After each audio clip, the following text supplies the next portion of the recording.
আসসালামু আলাইকুম এভরিওয়ান। আশা করছি আপনারা সবাই অনেক ভালো এবং সুস্থ আছেন আলহামদুলিল্লাহ। আজকে আমরা যে বিষয়টা নিয়ে আলোচনা করব তা হচ্ছে আপনি কি এইচএসসি কমপ্লিট করার পর সিএ স্টার্ট করবেন নাকি গ্র্যাজুয়েশন কমপ্লিট করার পর সিএ স্টার্ট করবেন।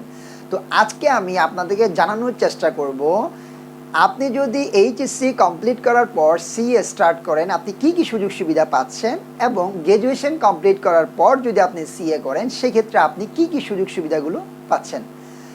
আজকের যে ভিডিওটা ওই ভিডিওটা রেডি করেছি আমি কমপ্লিটলি আমার প্র্যাকটিক্যাল এক্সপেরিয়েন্সের উপর।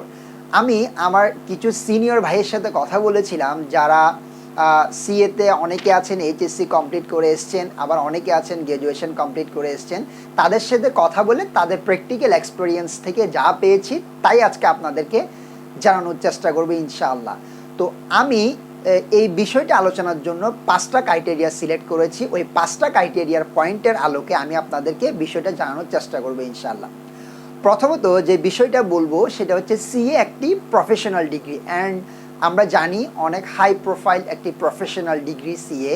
বাট আপনার লাইফে গ্র্যাজুয়েশন অনেক বেশি ইম্পর্টেন্ট। আপনি যদি এইচএসসির পরে সিএ করেও থাকেন তাহলে সেই ক্ষেত্রে আফটার সিসি কমপ্লিট করার পর অর্থাৎ চার্টার অ্যাকাউন্টেন্সি কমপ্লিট করার পর আপনার কিন্তু গ্র্যাজুয়েশনটা কমপ্লিট করা খুব দরকার। কারণ আপনি কর্পোরেট লাইফে কিংবা প্রফেশনাল লাইফে যদি ভালো একটা পজিশন হোল্ড করতে চান তাহলে সেক্ষেত্রে কিন্তু আপনার গ্র্যাজুয়েশনটা অনেক বেশি ইম্পর্টেন্ট। তাছাড়া কোম্পানিগুলো যে সার্কুলারগুলো দেয় জব সার্কুলার, ওই সার্কুলারগুলো যদি আপনি একটু ওভারভিউ করেন তাহলে দেখবেন ওরা রিকোয়ারমেন্টের ক্ষেত্রে কোম্পানিগুলো সিএসিএম এর মতো প্রফেশনাল ডিগ্রির পাশাপাশি কিন্তু ওনারা গ্র্যাজুয়েশন আর বিবিএমবিএ ডিগ্রিটা চায়। সো ওই ক্ষেত্রে বলবো আপনি এইচএসসির পরে সিএ স্টার্ট করলেও আপনার জন্য কিন্তু গ্র্যাজুয়েশনটা অনেক ইম্পর্টেন্ট। আচ্ছা, এখন যে কথাটা বলছি যে নাম্বার 1 যে পয়েন্টটা নিয়ে আলোচনা করব তা হচ্ছে fresh mind. Fresh mind means আপনি যখন এইচএসসির পরে সিএ স্টার্ট করবেন আপনার মাইন্ডটা কিন্তু অনেক ফ্রেশ থাকবে, অর্থাৎ আপনি একটা স্পিরিটের মধ্যে দিয়ে যাচ্ছেন, একটা স্পিরিট থাকবে আপনার মধ্যে। মাত্র তো এইচএসসি শেষ করেছেন, সো আপনাকে অনেক পড়াশোনা করতে হবে। ওই জন্য আপনার মনে আপনার মস্তিষ্কে যে এখনও হ্যাজার্ড হয়নি। অনেক সময় দেখা যায় যে মস্তিষ্ক মাঝে মধ্যে হ্যাজার্ড হয়ে যায়, মস্তিষ্ক কাজ করে না, পড়াশোনা করতে ইচ্ছা করে না। কিন্তু আপনি যদি এইচএসসির পরে এখানে জয়েন করতে পারেন আপনার কিন্তু ফ্রেশ মাইন্ড নিয়ে আপনি পড়াশোনা করতে পারবেন। নিঃসন্দেহে আপনাকে অনেক বেশি হার্ডওয়ার্ক অ্যান্ড ডেডিকেশনের প্রয়োজন আছে, কারণ সিএ নিঃসন্দেহে একটা খুব ভালো প্রফেশনাল ডিগ্রি, অ্যান্ড এটি অ্যাচিভ করতে কিন্তু আপনার প্রচুর পরিমাণে পড়াশোনা, হার্ডওয়ার্কিং অ্যান্ড ডেডিকেশনটা অবশ্যই থাকতে হবে। এটার পাশাপাশি যদি আমি চিন্তা করি যে আপনি যদি গ্র্যাজুয়েশনের পরে সিএ করতে চান তাহলে সেক্ষেত্রে আপনার অ্যাডভান্টেজগুলো কি। একটা কথা হচ্ছে আপনি যদি গ্র্যাজুয়েশনের পর সিএ করতে যান তাহলে সেই ক্ষেত্রে কিন্তু আপনার মধ্যে একটা ডিপ্রেশন কাজ করতে পারে। কেমন? মনে করেন আপনার গ্র্যাজুয়েশন পর আপনি সিএতে জয়েন করলেন, 1 বছর আর্টিকেলশিপ পিরিয়ড শেষ হওয়ার চলাকালীন সময়ে দেখলেন আপনার যে ফ্রেন্ডগুলো আপনার সাথে গ্র্যাজুয়েশন কমপ্লিট করেছে তাদের ইতিমধ্যে কোনো একটা ভালো গভর্নমেন্ট জব হয়ে গিয়েছে, অথবা ব্যাংকে জব হয়ে গিয়েছে, অথবা অনেকে বিসিএস ক্যাডার হয়ে গিয়েছেন, কিংবা অনেকে ডিফেন্সে একটা পজিশনে চলে গিয়েছেন। তাহলে সেক্ষেত্রে আপনার মধ্যে একটা ডিপ্রেশন কাজ করতে পারে, কারণ অ্যাজ এ হিউম্যান বিং আমাদের মধ্যে কিন্তু ডিপ্রেশনটা কাজ করাটাই স্বাভাবিক। তাছাড়া আমাদের ফ্যামিলি হয়তোবা কিছু কিছু ফ্যামিলি আছে যারা কিন্তু এই বিষয়টা নেগেটিভলি নিতে পারে, যে আপনি আপনার ফ্রেন্ড একসাথে পড়াশোনা শেষ করলেন, উনি চাকরি করছে, আপনি এখনও পড়াশোনা করছেন, হয়তোবা ফ্যামিলির কাছ থেকে এই ধরনের একটা নেগেটিভ ইমপ্রেশন পেতে পারে, মানে আপনি ফ্যামিলির সাপোর্ট নাও পেতে পারেন। সেক্ষেত্রে কিন্তু আপনার জন্য একটা সিএ পাস করাটা ডিফিকাল্ট হয়ে যাবে। সেকেন্ড থিং ইজ যেটা বলবো সেটা হচ্ছে টাইম ফ্রেম। এখানে টাইম ফ্রেমের মধ্যে আমি একটা উদাহরণ সেট করেছি, যদিও এই উদাহরণটা 100% সবার সাথে নাও মিলতে পারে, বাট আমি আপনাদেরকে বোঝানোর সুবিধার্থে এই উদাহরণটা সেট করেছি। সেটা হচ্ছে ধরুন একটা ছেলে এইচএসসি কমপ্লিট করার পর যখন সে সিএতে অ্যাডমিশন নিবে, তখন তার বয়স হচ্ছে 18 প্লাস এইচএসসির পরে যদি আপনি সিএতে অ্যাডমিশন নেন আপনার আর্টিকেলশিপ পিরিয়ড 4, 18 + 4 = 22 বছর বয়স। 22 বছর বয়সে আপনি কিন্তু এইচএসসি অ্যান্ড সিএসসিসি কমপ্লিট করলেন এবং এই 4 বছর সময়ের মধ্যে আপনি যদি খুব ভালো করে পড়াশোনা করেন, কঠোর পরিশ্রম করেন, আপনার পক্ষে কিন্তু সিএ 3টা লেভেলের মধ্যে 2টা লেভেল কমপ্লিট করা পসিবল। সো আমি ধরলাম আপনি মিনিমাম একটা লেভেল কমপ্লিট করেছেন সিএ, ওই 4 বছর আপনি একটা লেভেল কমপ্লিট করেছেন। সো আপনার 22 বছর বয়সে আপনি এইচএসসি কমপ্লিট করলেন, সিএসসিসি কমপ্লিট করলেন, তার পাশাপাশি একটা লেভেল কমপ্লিট করলেন। এরপর আপনি যদি আপনার গ্র্যাজুয়েশন শুরু করেন, আমি ধরি 22 প্লাস 4 ধরলাম, সেশন জটের কারণে 1 বছর বাড়তি, প্লাস 5 বছর, 22 প্লাস 5 সমান 27 বছরে 27 বছর বয়সে গিয়ে আপনি কি করলেন? এইচএসসি কমপ্লিট করলেন, গ্র্যাজুয়েশন কমপ্লিট করলেন, সিএসসিসি করলেন, অ্যান্ড আপনি যদি আপনার অনার্স লেভেলের পড়াশোনার পাশাপাশি, যেহেতু আপনার ফোকাসিং হচ্ছে সিএর বাকি পড়াশোনাগুলো করলেন, আপনি সেকেন্ড যে লেভেলটা আছে ওই লেভেলটাও কমপ্লিট করলেন, তাহলে পাশাপাশি আপনার 2টা লেভেল কমপ্লিট হয়ে গেল। এখন এই ক্ষেত্রে যদি আপনার ফ্যামিলির কাছ থেকে আপনি সাপোর্ট পান, আপনি ফ্যামিলি যদি আপনাকে সময় দেয়, আপনি এটার পরে এমবিএ ডিগ্রিটা করে ফেলতে পারেন। এমবিএ ডিগ্রির পাশাপাশি আপনি আরেকটা লেভেল যেটা আছে অ্যাডভান্স লেভেল, ওইটার পেছনে একটু ভালো প্রেশার ক্রিয়েট করে ভালোভাবে পড়াশোনা করে আপনি 30 বছরের আগের কিন্তু কোয়ালিফাইড চার্টার্ড অ্যাকাউন্টেন্ট ইজিলি হয়ে যেতে পারবেন। আর যদি আপনার ফ্যামিলি আপনাকে সাপোর্ট নাও করে, আপনি কিন্তু গ্র্যাজুয়েশনের পরে একটা জব করলেন, জবের পাশাপাশি 1, 2, 3 বছর কষ্ট করে একটু পরিশ্রম করে আপনি কিন্তু সিএর যে অ্যাডভান্স লেভেলটা আছে ওটা কিন্তু কমপ্লিট করে ফেলতে পারেন। এই ক্ষেত্রেও কিন্তু 30 বছরের আগে আপনি ইজিলি কোয়ালিফাইড চার্টার্ড অ্যাকাউন্টেন্ট হয়ে যেতে পারলেন। এখন বিষয়টা যতটা ইজিলি বলেছি ততটা ইজি হয়তো নাও হতে পারে, বিকজ অফ 18 প্লাস 4 সমান 22 বছর বয়সে আপনি যখন গ্র্যাজুয়েশন শুরু করতে যাবেন, সেই ক্ষেত্রে কিছু প্রবলেম ক্রিয়েট হতে পারে। নাম্বার 1, যে 22 বছর বয়সে আপনি কিন্তু একটা পাবলিক ইউনিভার্সিটিতে চান্স নাও পেতে পারেন, ওই বয়সে আপনাকে পাবলিক ইউনিভার্সিটিগুলো নিবে না। সেই ক্ষেত্রে আপনার কাছে আছে ন্যাশনাল ইউনিভার্সিটির আন্ডারে যে কলেজগুলো আছে, নিঃসন্দেহে খুব ভালো করছে এখন কলেজগুলো, ওগুলোর আন্ডারে আপনি 4 বছর একটা অনার্স কোর্স করতে পারেন, অথবা আপনি যে প্রাইভেট ইউনিভার্সিটিগুলো আছে ওই প্রাইভেট ইউনিভার্সিটিগুলোর আন্ডারে চাইলেও কিন্তু আপনি একটা অনার্স ডিগ্রি করতে পারেন। এবং গেল 22 বছর প্লাস 4 বছর সমান 27 বছরে, 27 বছর যখন আপনার হবে, ওই 27 বছর বয়সে যেটা বললাম, আপনি হয়তো বা আপনার ফ্যামিলির কাছ থেকে সাপোর্ট নাও পেতে পারেন, সেক্ষেত্রে আপনার জন্য বিষয়টা ডিফিকাল্ট হয়ে যাবে। তো এই হলো এইচএসসির পরে টাইমটা বললাম। আর যদি আপনি গ্র্যাজুয়েশনের পরে করতে চান, তাহলে সেক্ষেত্রে আপনার জন্য বেশ কিছু অ্যাডভান্টেজ আছে। নাম্বার 1 অ্যাডভান্টেজ হচ্ছে, গ্র্যাজুয়েশনের পর যদি আপনি সিএ করতে চান, আইসিএবিতে কিছু এক্সামশন লিস্ট দেওয়া আছে, অর্থাৎ বাংলাদেশের কিছু কিছু ইউনিভার্সিটিতে কিছু কিছু সাবজেক্ট এক্সামশন দেওয়া হচ্ছে, যে এক্সামশন লিস্টটা আমি আমার ভিডিও ডিসক্রিপশন বক্সে দিয়ে দিব, আপনারা জেনে নিতে পারেন। তাহলে সেই ক্ষেত্রে আপনি যদি ওই ইউনিভার্সিটিগুলোর স্টুডেন্ট হন, তাহলে সেক্ষেত্রে কিন্তু আপনি 2 থেকে 5টা সাবজেক্ট কিন্তু সার্টিফিকেট লেভেল এক্সামশন পাচ্ছেন। তাহলে আপনার পড়াশোনার প্রেশারটা কমে গেল, টাইমটাও কমে গেল। অ্যান্ড আরেকটা বিষয় নতুন যেটা রিসেন্টলি এসছে, যে 2021 সালে অগাস্ট থেকে যেটা কার্যকর হবে, আইসিএবি খুব দারুণ একটা পদক্ষেপ নিয়েছে। সেটা হচ্ছে, আপনি যদি আপনার গ্র্যাজুয়েশন শুরু করেন, আইসিএবি বলছে যে গ্র্যাজুয়েশন শুরু করার পর আপনি কিন্তু গ্র্যাজুয়েশনের পাশাপাশি সিএতে সার্টিফিকেট লেভেলের যে এক্সামগুলো আছে 7টা সাবজেক্ট, ওই সাবজেক্টে এক্সামগুলো কিন্তু আপনি দিতে পারবেন। দেখুন এটার ক্ষেত্রে আপনার অ্যাডভান্টেজটা কি, আপনি এদিকে অনার্স পড়াশোনা চালিয়ে গেলেন, তার পাশাপাশি অনার্সের 4 বছরের মধ্যে প্রত্যেকটা 6 মাস পর পর যে সেশনগুলো হয়, প্রত্যেকটা সেশনে যদি আপনি একটা একটা সাবজেক্টও করে নেন, তাহলে কিন্তু 4 বছর আপনার গ্র্যাজুয়েশন কমপ্লিট, তার পাশাপাশি সিএর সার্টিফিকেট লেভেলটা কমপ্লিট হয়ে গেল, আপনি কিন্তু অনেক এগিয়ে গেলেন। এরপরে গ্র্যাজুয়েশনের পরে আপনি সিএসসিসি যে আর্টিকেলশিপ পিরিয়ড শুরু হলো 3 বছর, এই 3 বছর কিন্তু আপনি খুব ভালো একটা পড়াশোনা করলে, হার্ড ওয়ার্কিংয়ের মাধ্যমে আপনার যদি ডেডিকেশন থাকে, তাহলে কিন্তু আপনি 3 বছরে আপনি চাইলে সেকেন্ড লেভেল অ্যান্ড খুব ভালো করে পড়লে আপনি কিন্তু অ্যাডভান্স লেভেলও কমপ্লিট করে ফেলতে পারেন। সো এই ক্ষেত্রে কিন্তু আপনার টাইমটা কম লাগছে এখন বর্তমানের ক্ষেত্রে। যদি আগে টাইমটা বেশি লাগতো, কিন্তু বর্তমানে আইসিএবি যে আপনাকে যে অ্যাডভান্টেজটা দিচ্ছে, ওই অ্যাডভান্টেজটার ফলে আপনার কিন্তু টাইমটা কমে যাচ্ছে। থার্ড থিং যে জিনিসটা আমি বলবো সেটা হচ্ছে একাডেমিক এক্সপেরিয়েন্সের কথা যেটা বলবো সেটা হচ্ছে, মনে করেন আপনি যদি এইচএসসির পরে সিএতে জয়েন করতে চান, ম্যাক্সিমাম স্টুডেন্ট কিন্তু এইচএসসিতে বাংলা মিডিয়াম থেকে আমরা পড়াশোনা করে সিএতে আসি। তাহলে সেই ক্ষেত্রে এসএসসি এইচএসসি বাংলা মিডিয়াম পড়ে আমি যখন হঠাৎ করে সিএতে আসবো, এটা কিন্তু ইংলিশ মিডিয়াম, এখানে কিন্তু সব কিছু ইংলিশে আমাকে আনসার করতে হবে, পড়াশোনা করতে হবে। নাম্বার ওয়ান, যে ইংলিশ মিডিয়াম হওয়াতে আমার ক্যাচ করতে, আমার নিজেকে কাপ আপ করতে হয়তো একটু লেট হতে পারে।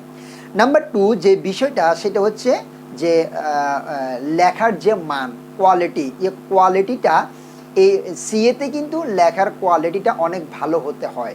যেহেতু আমি এইচএসসি কমপ্লিট করেই মাত্র আসলাম, যেটা আমার মানে মাইন্ডটা এখনও ইমেচিউর, লেখার স্টাইলটা এখনও ইমেচিউর, তো ওই ক্ষেত্রে আমাকে একটু অনেক কষ্ট করতে হতে পারে। যে হয়তোবা আমি পড়াশোনা করছি, হয়তোবা ওনারা যেভাবে চাচ্ছেন ওভাবে আমি লিখতে পারছি না, তো এই ক্ষেত্রে আমার একটা প্রবলেম হতে পারে।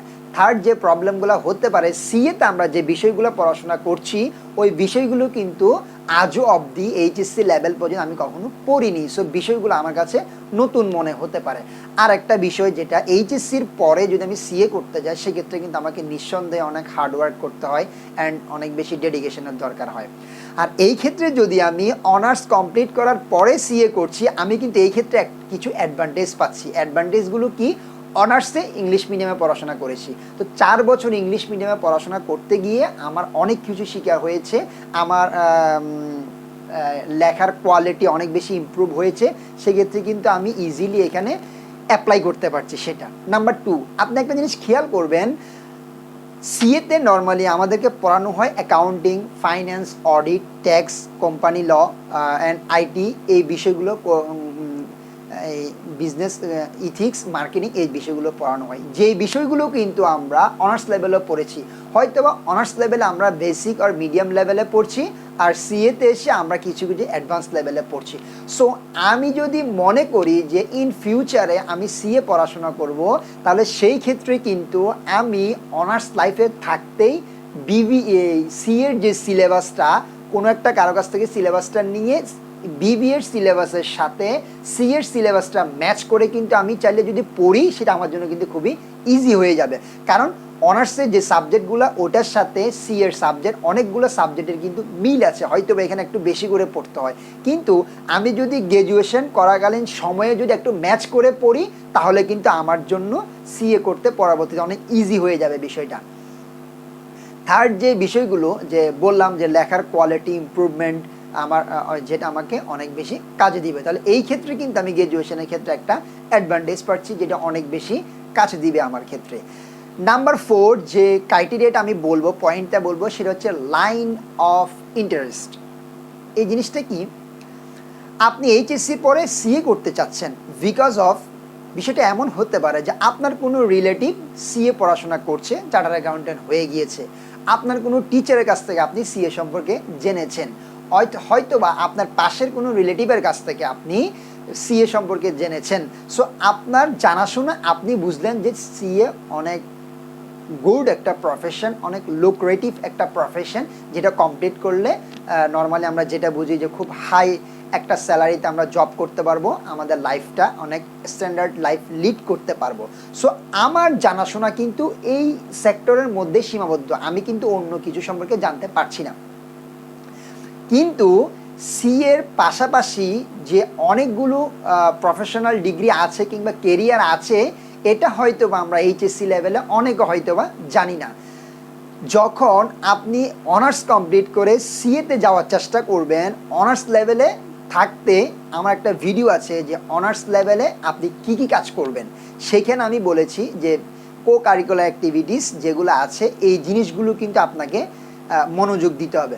সো আপনি অনার্স লাইফে যখন বিভিন্ন ধরনের এক্সট্রা কারিকুলার অ্যাক্টিভিটিস করবেন, বিভিন্ন ওয়ার্কশপ, সেমিনার, ট্রেনিংয়ে প্রেজেন্ট করবেন, বিভিন্ন মানুষের সাথে যখন উঠা বসা করবেন, বিভিন্ন মানুষের সাথে যখন আপনার কমিউনিকেশন বিল্ড আপ হবে, তাহলে সেই ক্ষেত্রে আপনি কিন্তু সিএর বাহিরেও যেও কিছু প্রফেশন আছে, গভর্নমেন্ট জব, ভালো গ্রেডের কিছু গভর্নমেন্ট জব আছে, বিভিন্ন গভর্নমেন্ট ব্যাংকগুলো আছে, বিসিএস একটা প্রফেশন তো অবশ্যই রয়ে যায়, ডিফেন্সের মতো যে প্রফেশনগুলো আছে ওই প্রফেশন সম্পর্কে, আই মিন উইদাউট সিএ যে প্রফেশনগুলো আছে ওই প্রফেশনগুলো সম্পর্কেও কিন্তু আপনার একটা আইডিয়া হবে।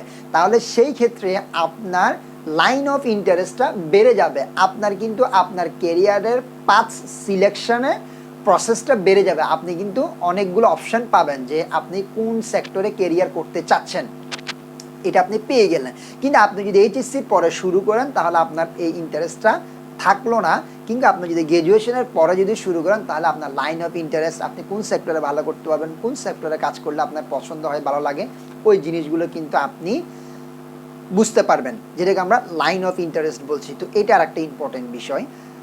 তো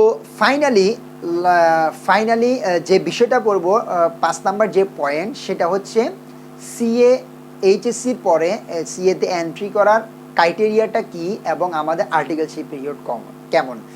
আপনি যদি এইচএসসি কমপ্লিট করার পর সিএতে জয়েন করতে চান তাহলে সেই ক্ষেত্রে কিন্তু আপনাকে আইসিএবি বলছে মিনিমাম 9 পয়েন্ট লাগবে। 9 পয়েন্টটা কেমন? মিনিমাম একটা জিপিএ 5 লাগবে। ধরুন আপনি এসএসসিতে জিপিএ 5 পেয়েছেন, তাহলে এইচএসসিতে আপনাকে মিনিমাম জিপিএ 4 কিংবা তার চেয়ে বেশি পেতে হবে, মিনিমাম 4 পেতে হবে। হয়তো দেখা গেল যে আপনি এসএসসিতে জিপিএ 4 পেলেন অথবা তার চেয়ে একটা বেশি পেলেন, তাহলে এইচএসসিতে আপনাকে অ্যাট এনিহাউ জিপিএ 5 লাগবে। I mean minimum SSC HSC দুইটা সেক্টরের মধ্যে যে কোনো একটাতে আপনাকে জিপিএ 5 অবশ্যই লাগবে, আর একটাতে সিজিপিএ 4 কিংবা তার চেয়ে বেটার একটা সিজিপিএ লাগবে। তো আপনি যদি এই ক্রাইটেরিয়া ফলো করেন দেন আপনি সিএতে জয়েন করতে পারবেন। সেই ক্ষেত্রে আপনার আর্টিকেলশিপ পিরিয়ড হবে 4 বছর। আর আপনি যদি গ্র্যাজুয়েশন কমপ্লিট করে সিএতে জয়েন করতে চান তাহলে সেই ক্ষেত্রে কিন্তু আপনার ইন টোটাল সিজিপিএ থাকবে 7, যেটা আমার আরও একটা ভিডিও আছে যে how to want to be a chartered accountant অথবা entry requirement of chartered accountant, description বক্সে আমি দিয়ে দিব। আপনারা যদি দেখে নেন তাহলে আপনাদের জন্য বিষয়টা জানতে আরও ইজি হয়ে যাবে। সেক্ষেত্রে আপনি অনার্সের পরে যদি সিএ স্টার্ট করেন তাহলে সেক্ষেত্রে কিন্তু আপনার ওই যে আগের যে রিকোয়ারমেন্টটা ছিল যে কোনো একটাতে এ প্লাস, এটা কিন্তু প্রয়োজন হচ্ছে না। আপনার কিন্তু ইন টোটাল সিজিপিএ 7 থাকলে, 7-এর কিছু ক্রাইটেরিয়া আছে যেটা আমি ওইখানে বলেছি, থাকলে আপনি কিন্তু সিএতে জয়েন করতে পারেন এবং এই ক্ষেত্রে আপনার আর্টিকেলশিপ পিরিয়ড কিন্তু 3 বছর।